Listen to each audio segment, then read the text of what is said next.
Isn't it funny how they covered this up for decades and now the numbers are finally coming out?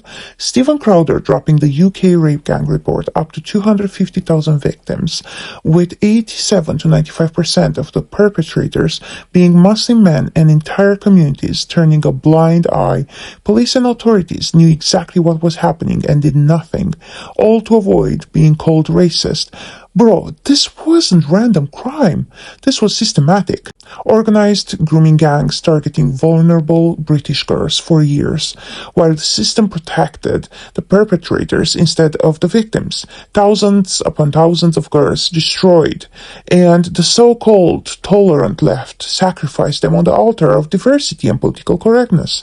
This is exactly why two-tier policing exists and why we keep saying open borders and mass migration have real consequences. You cannot keep importing cultures that treat women and girls like this and expect everything to magically work out. We need real accountability, life sentences for these monsters, mass deportations, and actual border control, so this nightmare never repeats. Protect our girls first, always. Infamy. This is a very significant turning point in history today. The UK rape gang inquiry report, Rupert Lowe report, it's kind of shorthand that people are referring to. I don't know that there's ever been a more definitive example of two civilizations that are incompatible. I don't know that you'll ever find greater proof. 250,000 girls, 87% of those who were involved in the trafficking, torture, rape, Islamic migrants. Police in some cases complicit, corruption, all because people were afraid of that accusation of racism. 250,000 girls.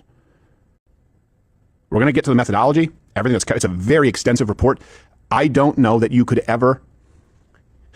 How could anyone argue? Make the argument for me. Any other example that sticks out that is more clear-cut proof? Okay, these two civilizations, these two cultures are incompatible. It just can't be done. I would say certainly this is an example of that, and certainly the most notable, the strongest example in modern humanity. It's what we all believed to be true. Now we know to be true.